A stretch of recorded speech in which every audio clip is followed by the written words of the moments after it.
Buenas tardes a todos.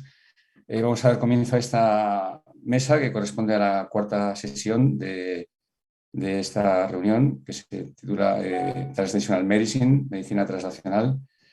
Quiero comenzar también agradeciendo a los organizadores y particularmente a Pablo Cardinal toda la logística y la organización que se va perfeccionando con el paso de las ediciones del Día Mundial del Pulmón Crítico.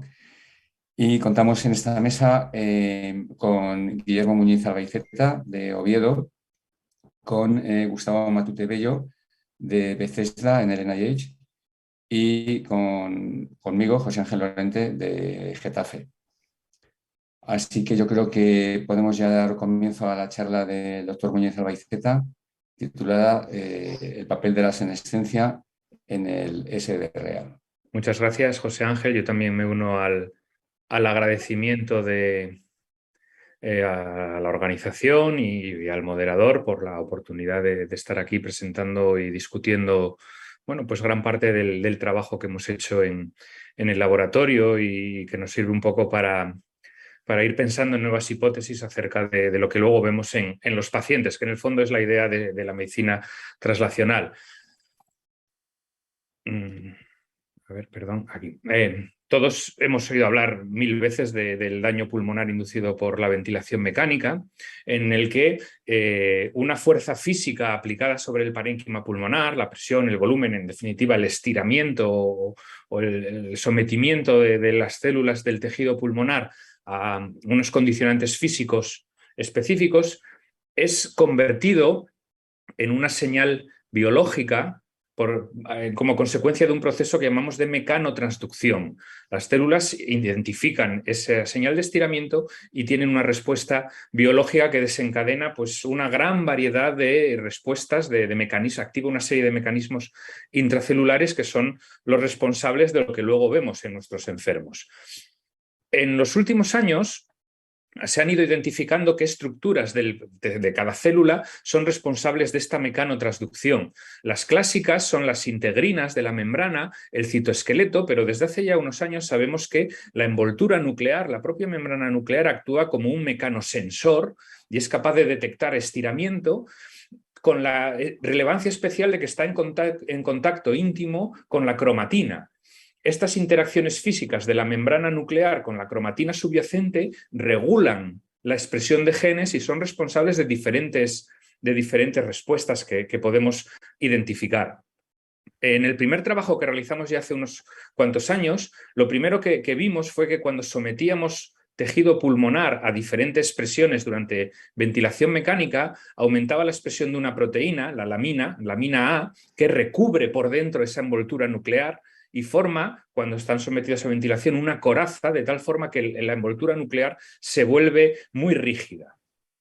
Esta es la compliancia, pero no del pulmón, sino del propio núcleo, cómo se endurece cuando está sometido a estiramiento. El objetivo no es otro que proteger la cromatina, evitar daños físicos al DNA.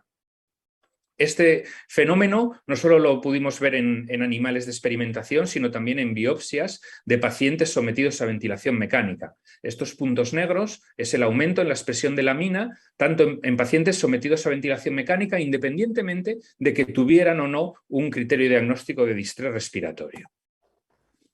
Lo interesante de la envoltura nuclear es que, por la literatura de otro campo totalmente distinto, como son las enfermedades de envejecimiento acelerado, la progeria, sabemos que las anomalías de la envoltura nuclear activan los mecanismos de envejecimiento acelerado.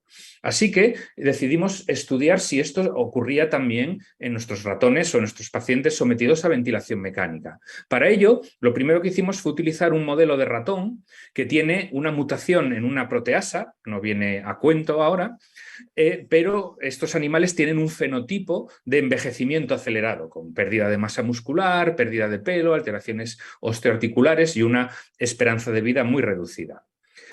De manera sorprendente, cuando ventilamos a estos animales que tienen un fenotipo tan frágil, lo que pudimos ver es que tenían menos daño pulmonar, que era un poco, confieso, lo contrario de lo que esperábamos. Cuando estudiamos los mecanismos genéticos responsables de este beneficio, aquellos que tenían mayor expresión en los animales de envejecimiento acelerado estaban relacionados precisamente con el ciclo celular, la activación de la progresión en el ciclo celular, la mitosis o más bien las paradas del ciclo celular, que es otra de las características que definen la senescencia.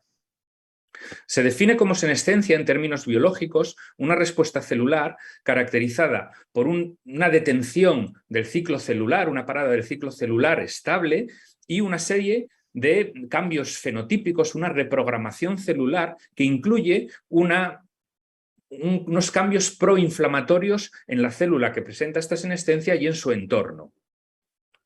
A cambio, la senescencia incluye algunos beneficios. Es una respuesta en cierta medida homeostática, porque las células senescentes se vuelven altamente resistentes a la apoptosis. De hecho, el mecanismo responsable de ese menor daño pulmonar en los animales con envejecimiento acelerado era un descenso muy significativo en el número de células apoptóticas cuando se sometían a ventilación mecánica. Cuando exploramos en más detalle esta respuesta senescente y su significado biológico, en otro trabajo que hicimos unos años después, lo primero que hicimos fue ver si esto era aplicable a otros modelos de daño pulmonar. Para ello hicimos un metaanálisis de datos transcriptómicos de 11 estudios diferentes que suponen 128 animales ventilados, en los cuales cuantificamos la respuesta de senescencia mediante una escala genética que incluía la expresión de 44 genes. Como se puede ver en la diapositiva, la aplicación de ventilación mecánica o de otro tipo de daño pulmonar aumenta muy significativamente la expresión de todos estos genes vinculados con senescencia. En un modelo concreto de daño pulmonar causado por instilación de ácido clorhídrico y ventilación mecánica, podemos ver que se remedan estos cambios prosenescentes con un aumento en la expresión de la alamina, signos de daño del DNA y de reorganización de la cromatina siguiendo los patrones característicos de la respuesta senescente. Replicábamos un poco la respuesta observada en el estudio anterior. Y lo mismo ocurría en pacientes. Pacientes sometidos a ventilación mecánica tenían cambios en la cromatina cuando habían recibido ventilación mecánica, independientemente de que tuvieran o no criterios de distrés. Así que teníamos una evidencia, algo que sugería que el propio estrés mecánico estaba activando las rutas senescentes incluso en pacientes. Para explorar el significado, si esta respuesta prosenescente era protectora o era perjudicial, hicimos dos nuevas aproximaciones. La primera es utilizar animales que carecen de esta proteína, P21, que es uno de los factores de transcripción relacionados con la senescencia.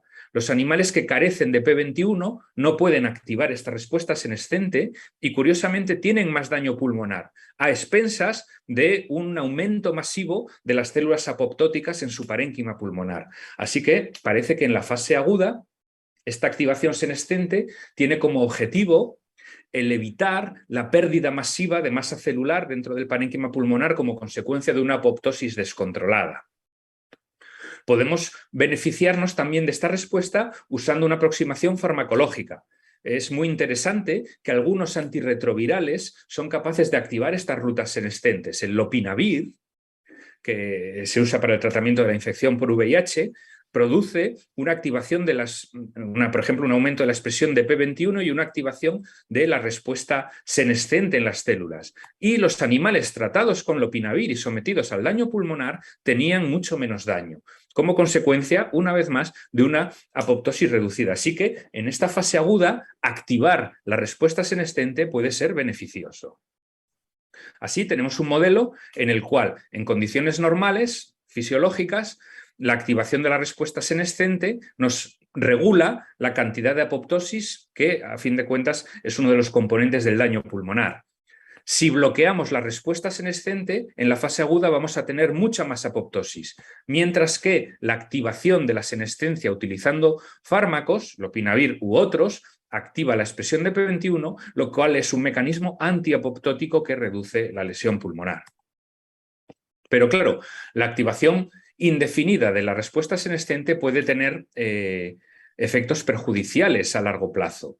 Cuando las células senescentes se acumulan en un tejido, de forma persistente, activan una respuesta inflamatoria, que es el fenotipo secretor asociado a la senescencia, que se caracteriza por lo que en otro contexto llamaríamos biotrauma: liberación de interleuquina 6, liberación de mediadores proinflamatorios, quimiocinas, reclutamiento de macrófagos.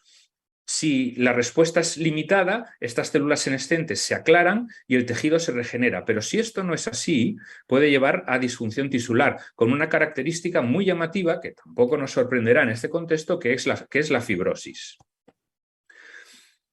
Para estudiar los efectos paracrinos de la senescencia en el pulmón, lo que hicimos fue someter células alveolares a un estiramiento, un estímulo puramente físico, para ver que estas células de epitelio alveolar se activaba una respuesta senescente, igual que habíamos visto en nuestros animales, se detenía el ciclo celular, no vamos a entrar en muchos detalles. Curiosamente, cuando este experimento lo hacíamos en fibroblastos, los fibroblastos no tenían una activación de la senescencia.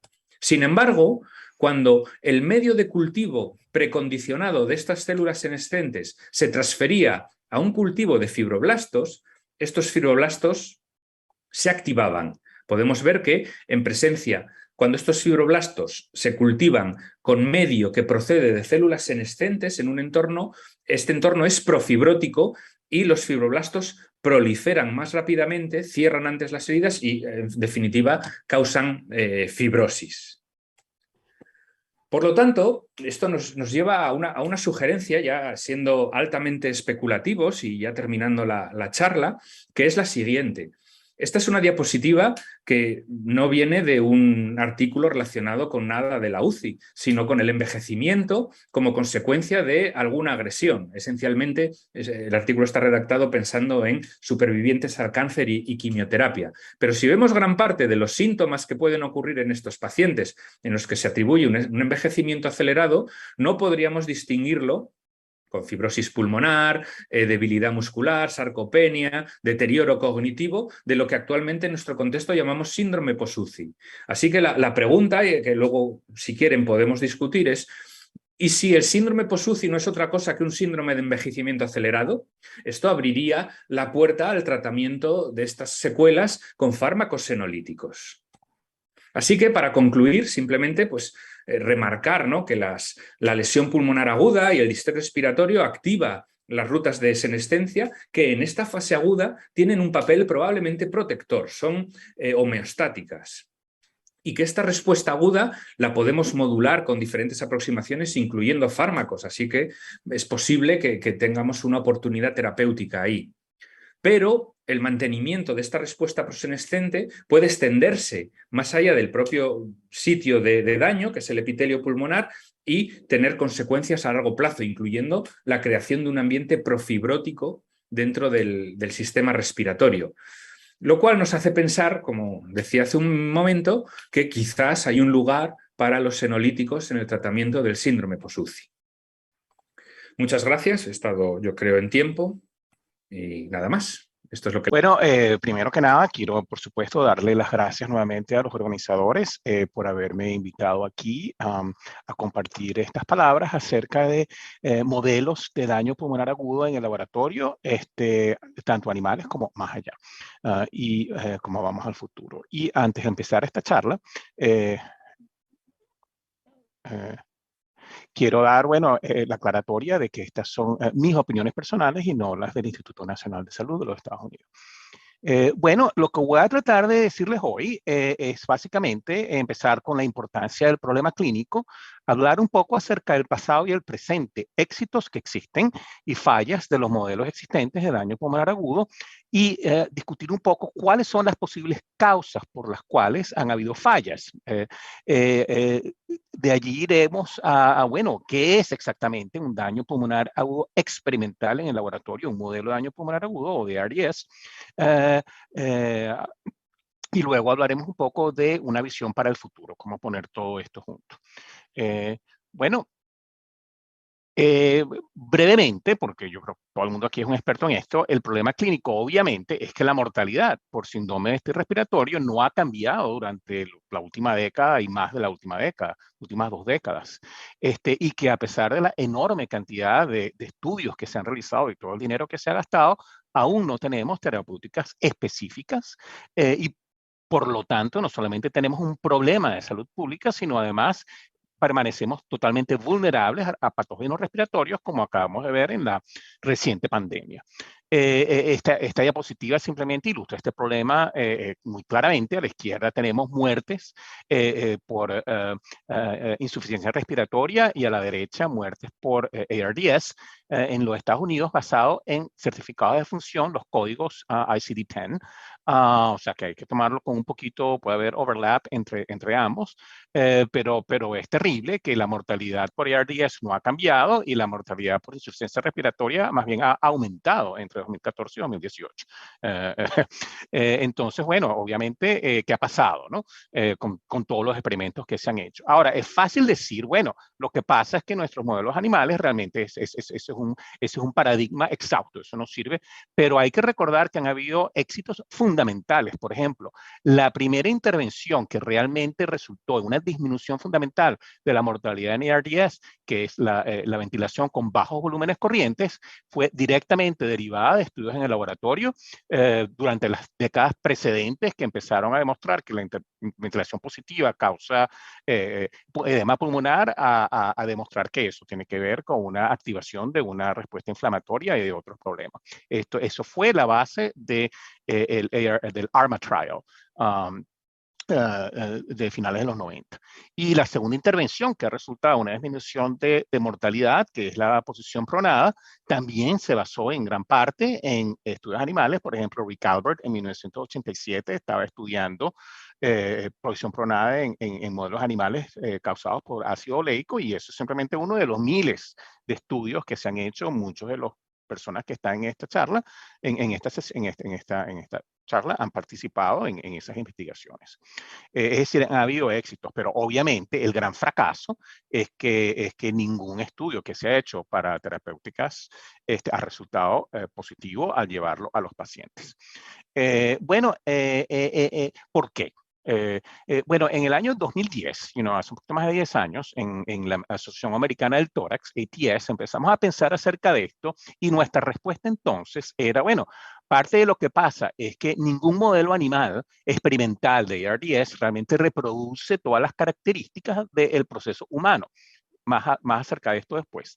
Y además, no hay una definición uniforme de qué exactamente es daño pulmonar agudo. Es aumento de citoquinas, es permeabilidad, y entonces todo el mundo llega a los estudios preclínicos midiendo cosas diferentes. Eso nos llevó a lo largo después de varios años a producir este documento, que era un intento de una definición de daño pulmonar agudo. Y lo que propusimos es que para usted poder decir que en su laboratorio tenía un modelo de ARDS, lo que debería tener, poder demostrar un comienzo agudo en 24 horas, y estos 4 dominios de daño pulmonar agudo, es decir, un cambio histológico, alteración de la membrana capilar, edema pulmonar no cardiogénico, una enfermedad inflamatoria y disfunción fisiológica. Y específicamente recomendamos que por lo menos 3 de estos dominios deberían de ser demostrados con una serie, con por lo menos 3 medidas diferentes, de las cuales una debería ser considerada altamente relevante a través de un proceso de ELFI. Bueno, eso ocurrió en el año 2010. Obviamente, 10 años después estábamos evaluando, bueno, cuál fue el resultado, y efectivamente yo creo que esta definición contribuyó a proveer a la comunidad científica con un marco unificado de qué es daño pulmonar agudo experimental, pero nuevamente no hubieron tratamientos que resultaron de eso, es decir, nuestro objetivo principal fracasó.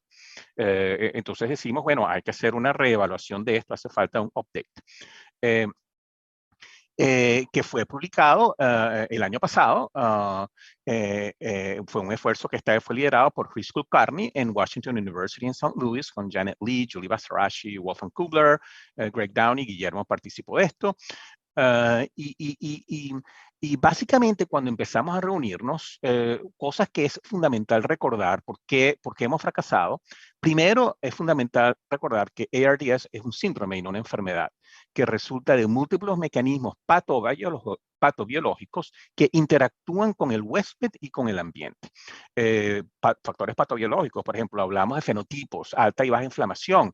Quiere decir que tenemos en presencia de una enfermedad leucocítica, ARDS directo o indirecto. Estamos hablando entonces de una enfermedad epitelial o endotelial. Reparación anormal y fibrosis. Esto es una enfermedad mesenquimatosa.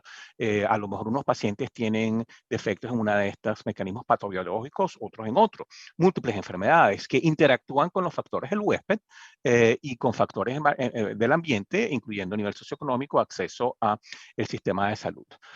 Esto es muy difícil de modelar en un laboratorio. Generalmente esto se presenta en forma de una tabla como esta, donde tenemos por un lado los humanos y por el otro lado los modelos animales, y decimos, bueno, los humanos somos heterogéneos genéticamente, los modelos animales son generalmente homogéneos, los ratones son idénticos genéticamente. Importantísimo, los seres humanos son de edad. ARDS es prácticamente una enfermedad de la edad, del envejecimiento, porque tanto la severidad como la incidencia aumentan con la edad, mientras que nuestros modelos animales son animales jóvenes, que además son sanos y no tienen todas estas otras enfermedades que tienen los humanos, y además los humanos están en una terapia intensiva que es muy difícil reproducir, inclusive con modelos animales grandes, en una terapia intensiva por varios días, por ejemplo. Obviamente, hasta donde yo sé, somos una sola especie, mientras que tenemos múltiples especies animales con diferentes similitudes o diferencias con los humanos, y estas especies animales además vienen en distintos tamaños. Y otra cosa importante, los humanos, ARDS es una definición clínica, mientras que en los modelos animales son mediciones fisiopatológicas. Entonces, bueno, una cosa que empezamos a hacer es ver si podíamos, en lugar de ver esto como tablas, empezar a proponer esto, bueno, como realmente múltiples diagramas de Venn que tienen intersecciones. Por ejemplo, aquí vemos arriba y a la izquierda el ARDS humano, arriba a la derecha daño pulmonar agudo en la mayoría de los modelos de animales pequeños como ratones, y abajo grandes modelos. Y vemos que realmente no son cosas no son modelos aislados, sino que hay múltiples interacciones. Y esto nos empezó a llevar a uno de los conceptos fundamentales que vamos a introducir, que es el concepto del continuo en la evaluación del daño pulmonar agudo experimental. ¿Qué es esto del continuo? Lo que estamos proponiendo es que cuando estamos en el laboratorio investigando ARDS, el continuo de modelos va desde aquellos que se enfocan en obtener conocimiento altamente mecanístico a aquellos que van en obtener conocimiento preclínico justo antes de brincar al ser humano. Bueno, ¿qué significa esto? Por ejemplo, ¿cómo aplicamos este concepto? Si tenemos nuestros 4 dominios de daño pulmonar agudo y estamos haciendo un estudio altamente mecanístico, como lo que estaba presentando Guillermo hace unos minutos, obviamente no necesitamos realmente todos estos dominios. Uno es suficiente que sea modificado por la proteína o la ruta mecanística que estamos evaluando. Y ahí podemos hacer una prueba de concepto, demostrar una hipótesis con grandes números. Y a medida que nos vamos avanzando a un modelo preclínico, por ejemplo, Guillermo descubre un nuevo medicamento que lo va a hacer millonario, acerca de las rutas que está estudiando, ahí hay que aumentar el rigor. Por ejemplo, usted no puede brincar a un ser humano diciendo, bueno, este nuevo medicamento en un ratón disminuyó la inflamación, es intentar atravesar un precipicio sin puente. Ahí hay que realmente demostrar que todos los dominios de daño pulmonar agudo son modificados por nuestra terapéutica en un animal que sea altamente parecido al ser humano en una terapia intensiva. Por ejemplo, un gran animal como un animal grande. Estos modelos en ovejos, por ejemplo. Y la definición la pueden buscar en la publicación. Pero voy a hablar entonces un poco más, bueno, además de modelos animales, todos sabemos que en la última década han surgido otras formas de modelar el daño pulmonar agudo, modelos celulares avanzados, interfaces de aire líquido como Guillermo demostró, pero también hay todo tipo de células madres derivadas de células adultas en humanos que nos permiten estudiar tejidos humanos. Hay los organoides que también nos permiten estudiar tejidos humanos, rebanadas de alta precisión que nos permiten a través de un pulmón humano hacer estudios en placas de múltiples pozos y obviamente pulmones perfundidos que pueden igualmente derivar de pacientes o de seres humanos, por ejemplo, que no son candidatos a un trasplante.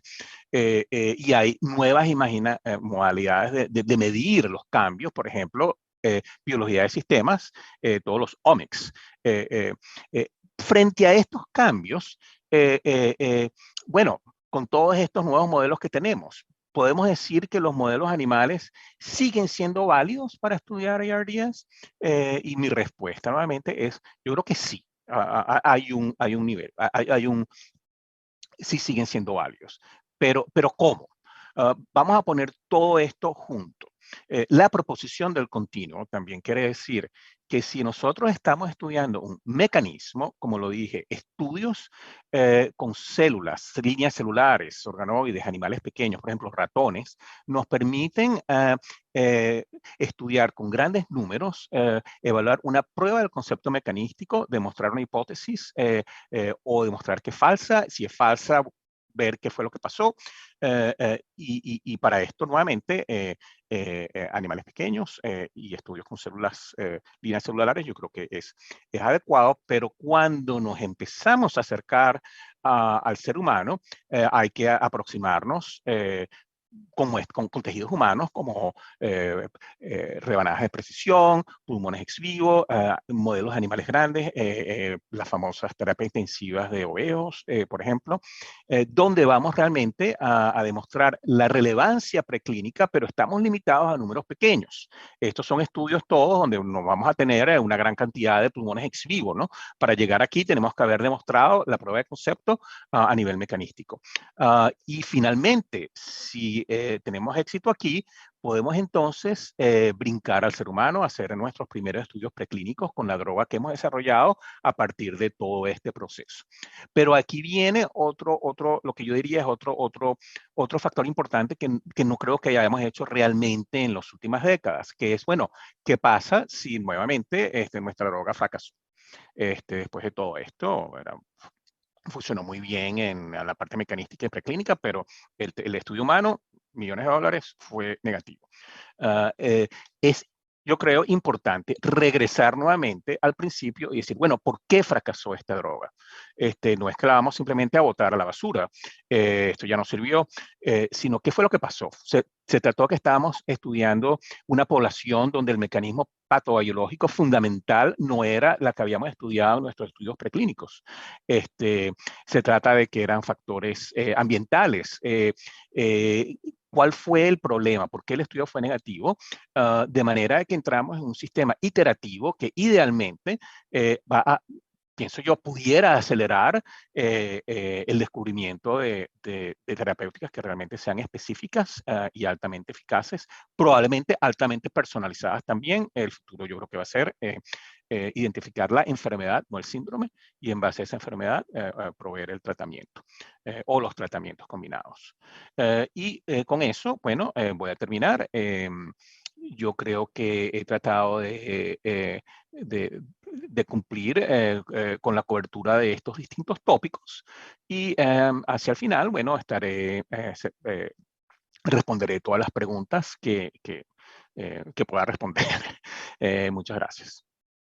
No exactamente sobre el tema inicialmente anunciado, porque tenemos resultados que todavía no puedo revelar, sino en general sobre una reflexión en relación con las dos charlas anteriores, particularmente la segunda, sobre qué nuevos abordajes terapéuticos podemos considerar en la enfermedad crítica en general, que incluye, normalmente nos referimos a esto al hablar de la sepsis, el shock séptico, el daño pulmonar agudo y particularmente el ARDS y el daño pulmonar agudo que nos ocupa hoy.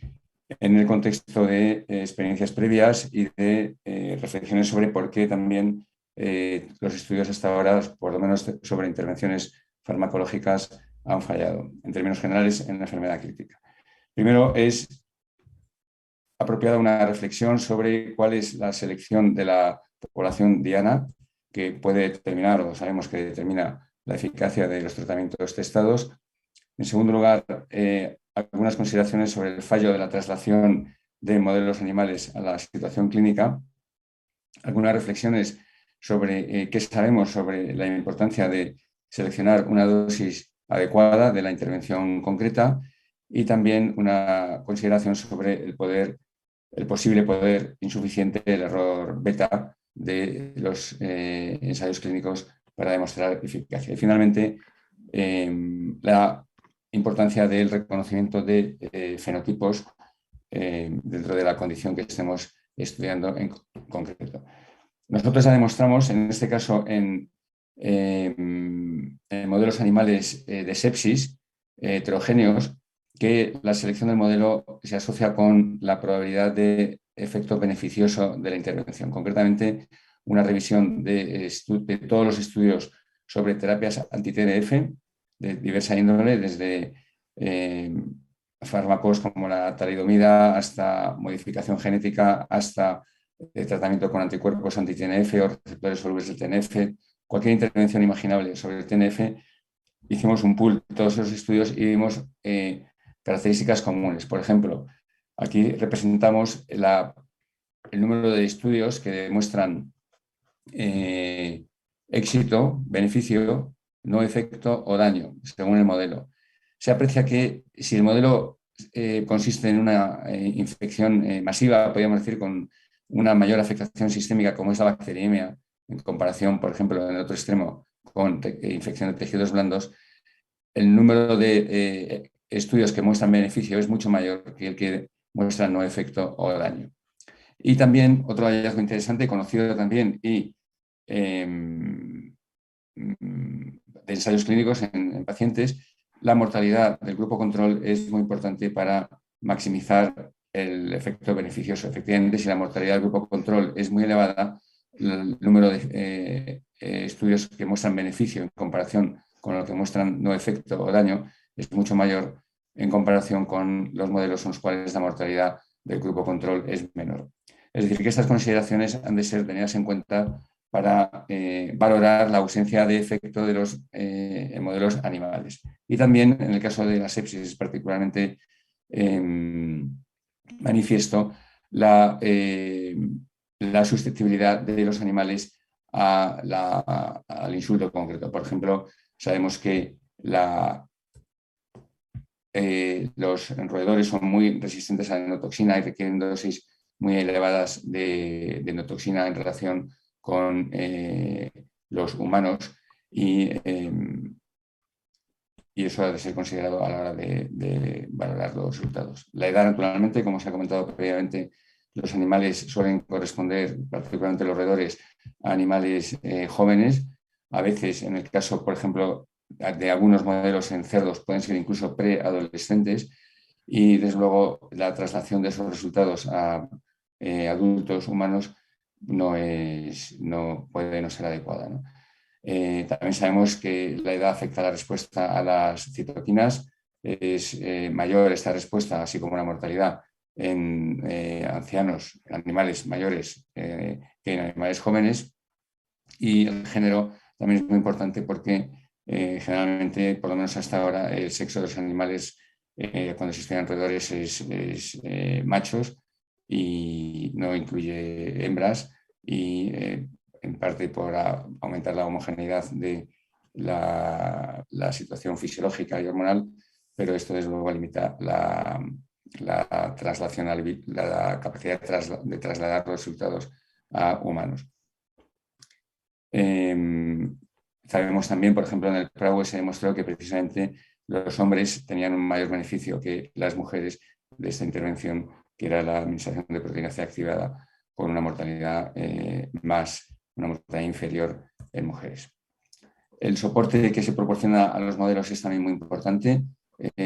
Difieren de la situación clínica en la cual el paciente está sedado, está sometido a antibióticos, está sometido a resucitación, lleva quizá varios días ingresado en la UCI, y los modelos preclínicos generalmente ignoran esos aspectos, no tan frecuentemente sufren soporte hemodinámico, pueden o no tener resucitación con fluidos, pueden o no estar sometidos a ventilación mecánica, etc.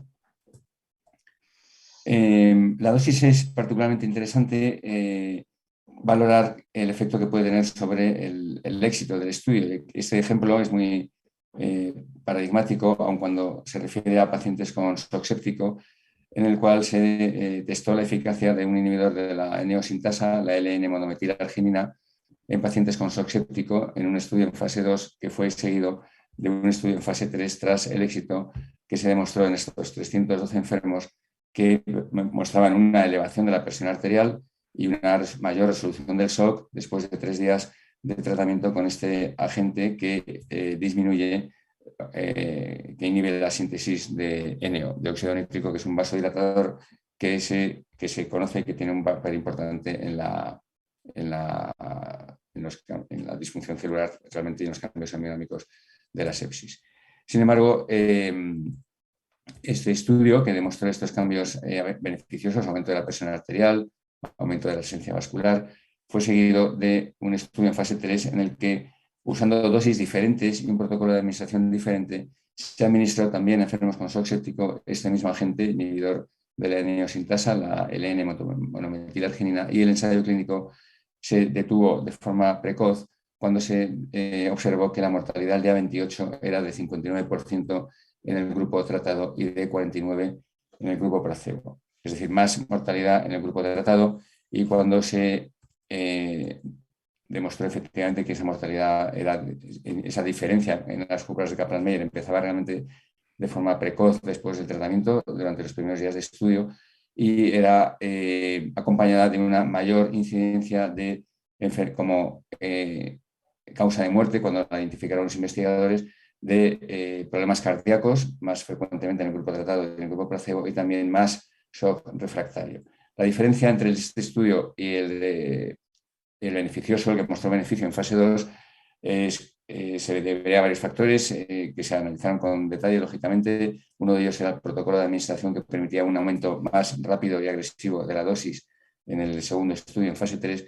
Y otra diferencia interesante es la que muestro aquí, en la cual, al ver el efecto en los diversos subgrupos en este análisis post-hoc, en todos ellos el efecto era hacia la izquierda de la labor ratio menor de 1, excepto en un subgrupo que es aquel que precisó una dosis baja del fármaco de estudio para mantener los objetivos que se habían propuesto en comparación con el placebo. Y concretamente no solo no era perjudicial esa dosis, sino que la estimación puntual indicaba un beneficio. Este hallazgo no permitió sustentar este concepto que estoy ahora documentando, la importancia de la dosis, pero no, lamentablemente no fue seguido de más esfuerzos por parte de la industria.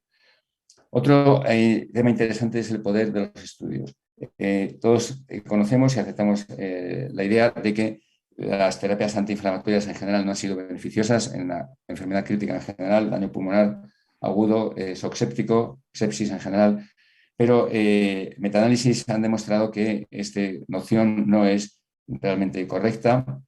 En este metaanálisis, por ejemplo, del grupo de NIH, de Q y Nathanson, se analizaron los ensayos clínicos de pacientes en los que se testó la terapia anti-TNF, y se demostró que la estimación puntual, aun cuando la estimación en cada uno de los estudios pues, era variable, en el metaanálisis era indicativa de un beneficio hacia la izquierda, daño hacia la derecha, aun cuando el efecto era pequeño, con un riesgo relativo de 0,93, lo cual se traduce en un NNT aproximadamente un poco por encima de 30, es decir, un NNT que no es muy alto, particularmente para una enfermedad muy incidente, y efectivamente se demostró beneficio de esta terapia anti-TNF. ¿Qué documenta este estudio? Que todos los previos, debido probablemente a un tamaño muestral y a un poder insuficiente, a un error beta alto, no fueron capaces de demostrar con el tamaño muestral estudiado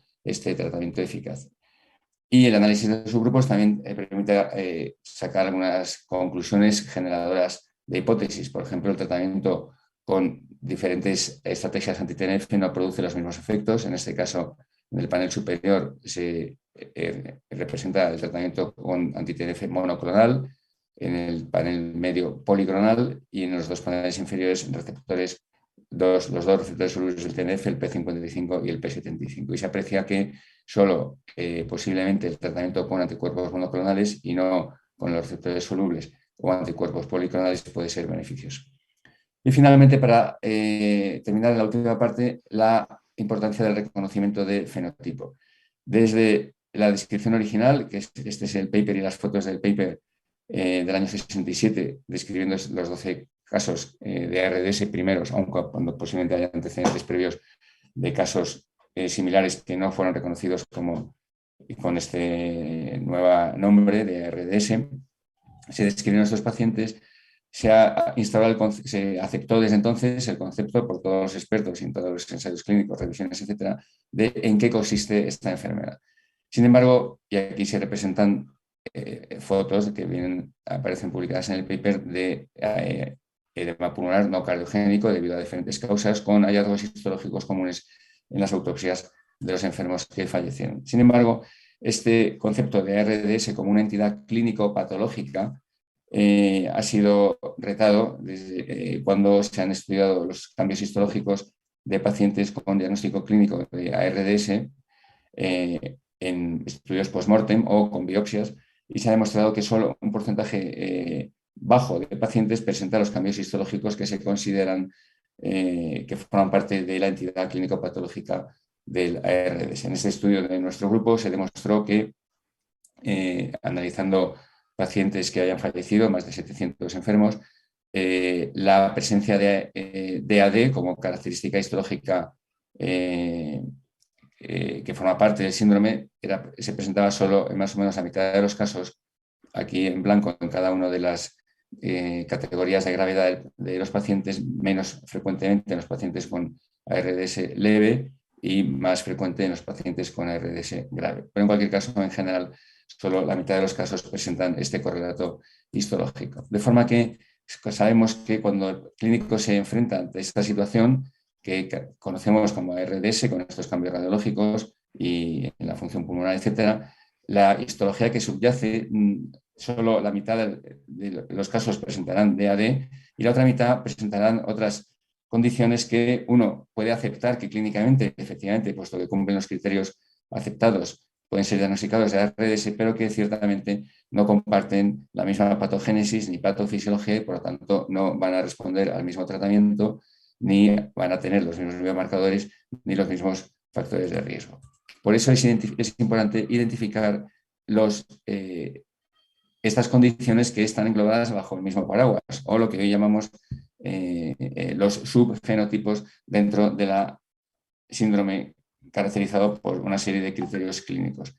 Este concepto ha sido avanzado en diferentes estudios, por ejemplo, este de Calfi, que realmente fue pionero en este sentido, en el que, tomando muestras de pacientes de dos ensayos clínicos previos, el ARMA, volumen tidal bajo, y el alveoli sobre la PIB alta versus PIB baja, o aproximadamente 1000 muestras de sangre de estos pacientes fueron analizadas, fueron tenidas de forma precoz, tras el diagnóstico, dentro de las primeras 48 horas, y mediante un método estadístico de definición de subgrupos de una forma no supervisada, subgrupos no previamente reconocidos, se encontró que utilizando esta metodología que se llama Latent Class Analysis, análisis de clases latentes, existían, y con también criterio de parsimonia, o sea, es el mínimo número de subgrupos que es capaz de explicar la variabilidad, dos fenotipos, uno el fenotipo 2 proinflamatorio y otro el fenotipo 1, representados por estas dos líneas en las cuales en el eje de las X se encuentran numerosas variables clínicas o bioquímicas que reflejan la respuesta inflamatoria, la respuesta coagulopática, etc. Y en el eje de las Y es cuántas desviaciones estándar la mediana de ese grupo se aleja de la mediana global. Y se encontró estos dos subfenotipos que describen dos grupos de enfermos, dos fenotipos diferentes dentro del diagnóstico de ARDS.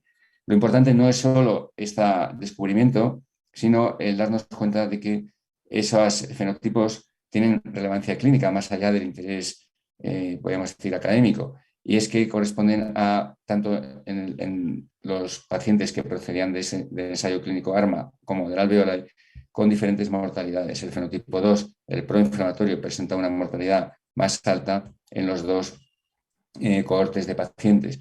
Y aún más interesante, no solo es la mortalidad diferente, sino que el análisis post-hoc del efecto de las terapias testadas, por ejemplo, en el alveoli, la PIP, fue diferente de acuerdo con el fenotipo, mientras que globalmente el estudio no identificó un efecto beneficioso. Si se reanalizan los datos de acuerdo con este nuevo conocimiento sobre los diferentes fenotipos de los pacientes, se encuentra que los enfermos que recibieron PIP alta en el fenotipo 1 presentaban un beneficio en la supervivencia, mientras que los enfermos con el fenotipo 2 proinflamatorio presentaban una mortalidad diferente. El fenotipo 1 presentaba un daño, mayor mortalidad, el fenotipo 2 proinflamatorio presentaba un efecto beneficioso, menor mortalidad a los 90 días, con una P para la interacción de tratamiento y pertenencia a un fenotipo significativa. Es decir, que no solo tiene un interés anecdótico, sino que tiene una relevancia clínica considerable la identificación de estos fenotipos. También la respuesta a otras terapias, como es en el ensayo clínico del PAC sobre fluidos, el uso del Swan-Ganz y la estrategia de fluidos liberal versus conservadora. El subfenotipo 1, la mortalidad era menor si se administraba una terapia de fluidos liberal, mientras que era mayor la mortalidad en los enfermos con un fenotipo inflamatorio. También nosotros, analizando autopsias, en este estudio que lideró Pablo Cardinal y diseñó, en estas autopsias de 149 enfermos que fallecían todos ellos con diagnóstico clínico de ARDS, se analizó cuál era el perfil clínico previo, durante los 7 días previos al fallecimiento. Y encontramos que, aun cuando todos tenían el diagnóstico clínico de ARDS, la presencia de DAD en el estudio post-mortem se asociaba con un perfil clínico diferente que podíamos imaginativamente asociar al fenotipo 2 de Calfi. Por ejemplo, la PO2-FIO2 era inferior en los pacientes que los 7 días previos, o sea, que tenían DAD en relación a los que no tenían DAD. La presión inspiratoria pico era mayor en los que tenían DAD en relación a los que no tenían DAD. Las plaquetas eran inferiores en los enfermos que tenían DAD. El SOFA score era superior. Es decir, en este caso concreto describíamos que el presentar o no presentar DAD se asocia con un perfil clínico diferente, obviamente en los enfermos que fallecen, no podíamos abordar los que sobrevivían. Y de una forma más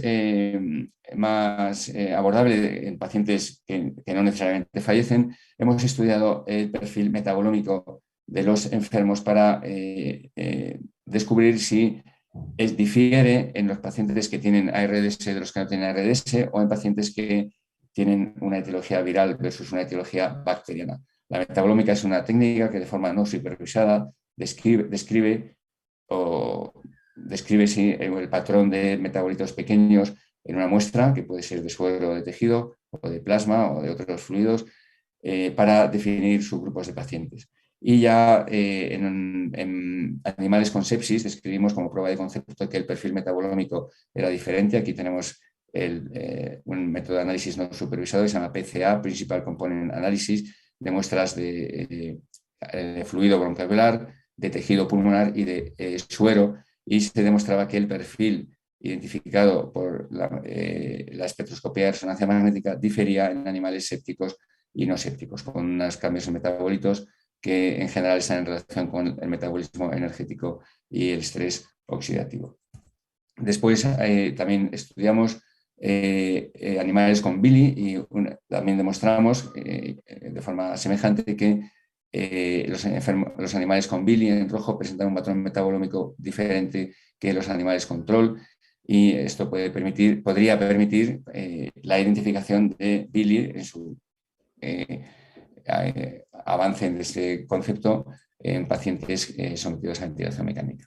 Y igualmente, utilizando la misma técnica de espectroscopía de resonancia magnética, analizamos suero de pacientes con influenza A, H1N1, la epidemia que hubo en el año 2009. Teníamos sueros congelados y analizamos si el perfil era diferente en enfermos que tenían ARDS en comparación con los que no tenían ARDS. Efectivamente, también encontramos que el perfil metabolómico ayudaba a discriminar con mucha predicción unos pacientes de otros. Y para apoyar la importancia, que eso luego no se demuestra, solo se apoya el concepto patobiológica de este patrón, encontramos que la relación con el SOFA score y con la PO2-FIO2 de esos pacientes así era significativa. El mismo concepto hemos abordado para enfermos con neumonía bacteriana versus neumonía viral. Si comparamos en el panel medio enfermos con neumonía bacteriana con y sin distrés, igualmente el patrón metabolómico difiere. Y abajo encontramos enfermos con todos con distrés de origen viral o bacteriano, y también el patrón metabólico discrimina a ambos pacientes, permitiendo plantear la hipótesis de que podría diferenciarse la etiología de la insuficiencia respiratoria mediante esta técnica. Y finalmente, una nota de cómo este concepto también se ha considerado muy importante para la sepsis, y en este estudio de Seymour y otros muchos autores, publicado en el JAMA hace 2 años o 3, se encontró que utilizando 6 bases de datos de pacientes y un método de análisis no supervisado mediante data mining, dentro de los enfermos con sepsis se pueden identificar varios fenotipos diferentes. Se utilizaron 3 bases de datos, 2 del Seneca y una del IMS, que tienen diferentes objetivos, y 3 ensayos clínicos: el ACCESS sobre el tratamiento con Eritoran, un anti-TLR4, el PROGRESS de la proteína C activada, y el PROCESS sobre resucitación.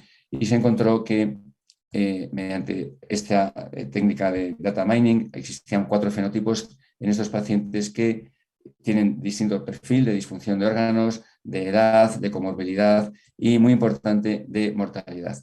Y que el reanálisis de estos pacientes, de estos 6 bases de datos, de acuerdo con el fenotipo, permitía identificar distintas mortalidades. Estos son los 6 datasets estudiados de acuerdo con el fenotipo, siendo la mortalidad más alta el fenotipo delta, que era el más inflamatorio, y la mortalidad más baja el fenotipo delta. O sea, una vez más, en el área de sepsis, de la misma forma que Calfi y colaboradores en el área de ARDS, se identifican fenotipos que tienen importancia, que no estaban previamente considerados para el estudio y los objetivos para los cuales se diseñó los estudios correspondientes en estos 6 datasets, pero también no solo diferente mortalidad, sino también diferente respuesta al tratamiento. Por ejemplo, en el ACCESS, el estudio sobre anti-TLR4, de acuerdo con los 4 fenotipos, la respuesta al tratamiento, que era inexistente en el grupo global, sí se encuentran diferencias de acuerdo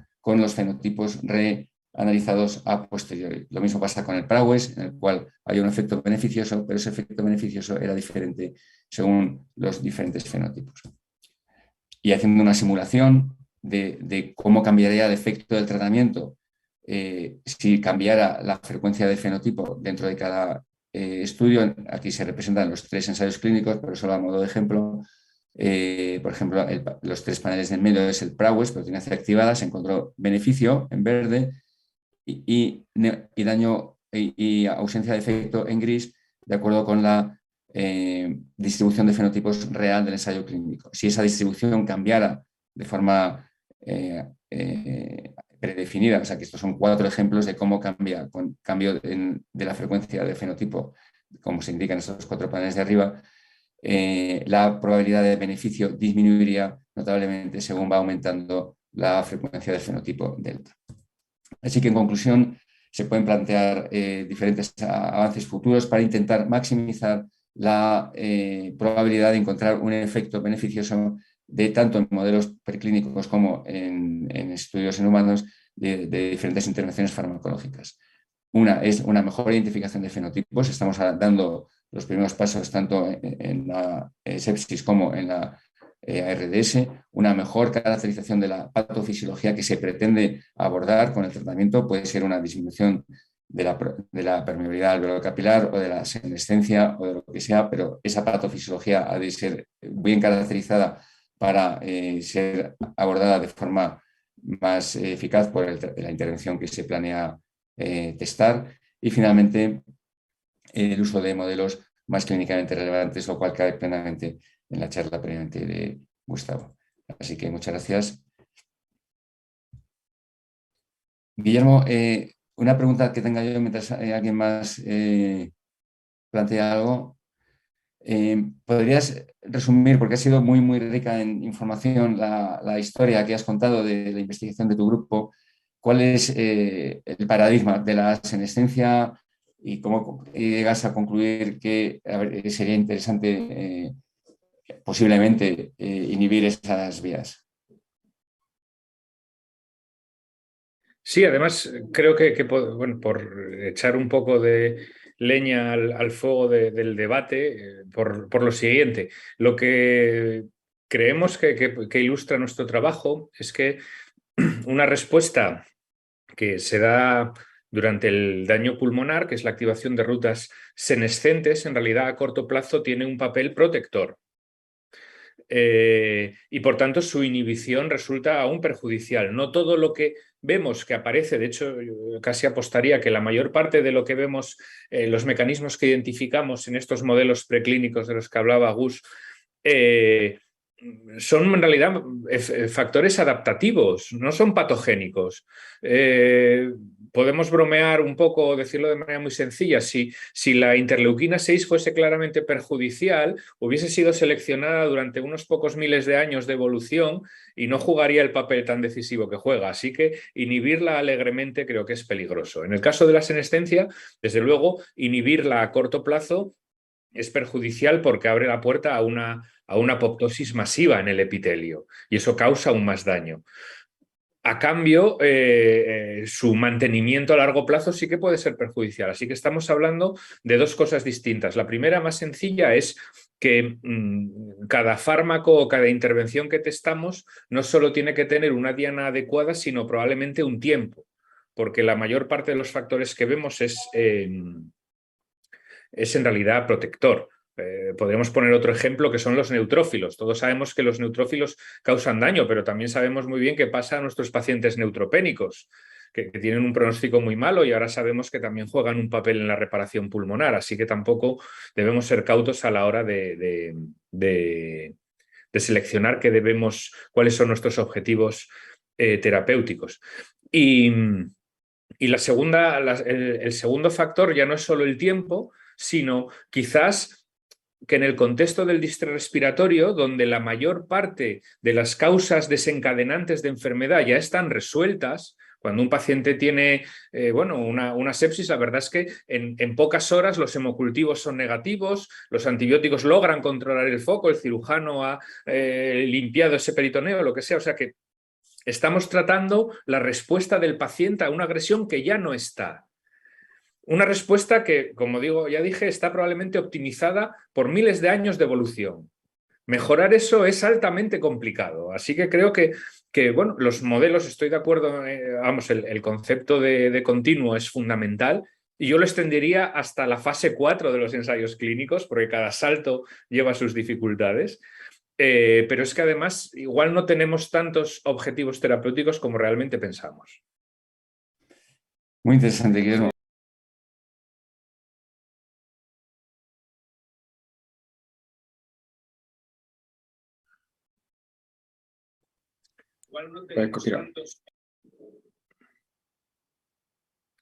No se oye por ahora.